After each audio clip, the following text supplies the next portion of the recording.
Pozdrav, dragi prijatelji! Beli luk je veoma poznat kao prirodno lekovito sredstvo. Mi ga zovemo češnjak. Još su ga stari Egipćani, Grci i Rimljani koristili ne samo kao začin, već i za liječenje upala, bolova i infekcija. Jedan od njegovih najneobičnijih, ali najfascinantnijih primjena jeste upotreba u uhu. Metoda koja u narodnoj medicini mnogih zemalja se prenosi generacijama. Zvuči čudno, zapravo, iza toga stoji iznenađujuće snažno dejstvo koje se može objasniti jedinstvenim sastojcima, to je sastavom češnjaka.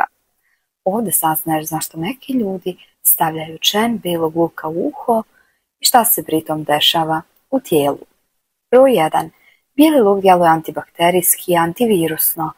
Bijeli luk sadrži alicin, prirodno sumporno jedinjenje koje se smatra jednim od najjačih biljnih antibiotika. Kada se češnjak zgnječi ili blago zareže, nastaje alicin. On efikasno djeluje protiv bakterija, virusa i gljivica. Ako se blago zareže čen bijelog luka i pažljivo postavi u spoljašnji dio uha, isparavanje alicina može dospjeti u ušni kanal. Broj 2. Ublažavanje bolova u uhu i osjećaj pritiska. Toplota koja nastaje u kontaktu sa češnjakom podstiče cirkulaciju i djeluje opuštajuće, a u kombinaciji sa nekim eteričnim uljima to može pomoći u smanjenju bolova u uhu ili osjećaju pritiska u ušima. Posebno kod blagih iritacija ili nekih početnih upala, mnogi osjećaju primjetno olakšanje. Važno je da se čen bijelog luka ne ubacuje duboko u uho, već da se, na primjer, umota u tanku gazu ili samo blago položi u ušnu školjku, kako bi aktivne supstance djelovale bez iritacije kože. Broj 3. Pomoć kod zapušenog uha i zastoja sluzi. Problemi sa ušima često ne nastaju zbog spoljašnjeg uha, već zbog zapušenih Eustahijevih tuba koje povezuju uho sa ždrijelom. Isparenja i eterične komponente bijelog luka mogu pomoći u razređivanju sluzi i izjednačavanju pritiska.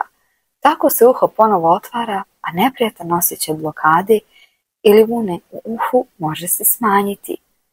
Broj 4. Bijeli luk kao prirodni protivupalni agens. Alicin, o kom smo već pričali, ne djeluje samo antibakterijski, već i protivupalno. Ova osobina podržava proces zarastanja kada su sluzokože u uhu nadražene ili blago upaljene. Blaga toplota i supstance koje postiču cirkulaciju ubrzavaju regeneraciju kože u uhu. To objašnjava zašto se ovaj stari kućni lijek u mnogim kulturama smatra prirodnim kao prva pomoć kod iritacije uha. Broj 5. Poboljšanje opšteg zdravlja ušiju. Ko redovno koristi češnjak bilo kroz ishranu ili kao kućni lijek, jača ukupnu otpornost organizma.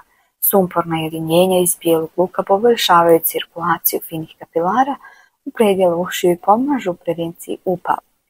Dugoročno to može smanjiti rizik od hroničnih problema sa ušima i ponavljajućih infekcija. Broj 6 i važna napomena o primjeni. Iako je ova metoda široko rasprostranjena u narodnoj medicini, treba je primjenjivati oprezno i svjesno. Čen belog luka nikada ne smije biti duboko gurnut u uho, kako se ne bi oštetila bubna opna.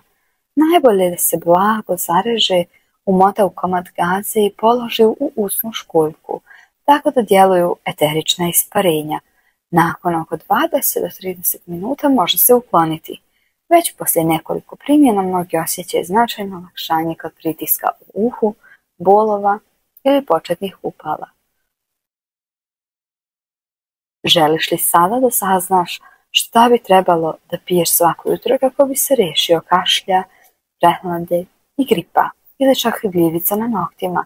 Onda obavezno pogledaj video koji smo ti ovdje pripremili i u opisu, a možeš i podsjetiti profil za nešto zanimljivije. Vidimo se!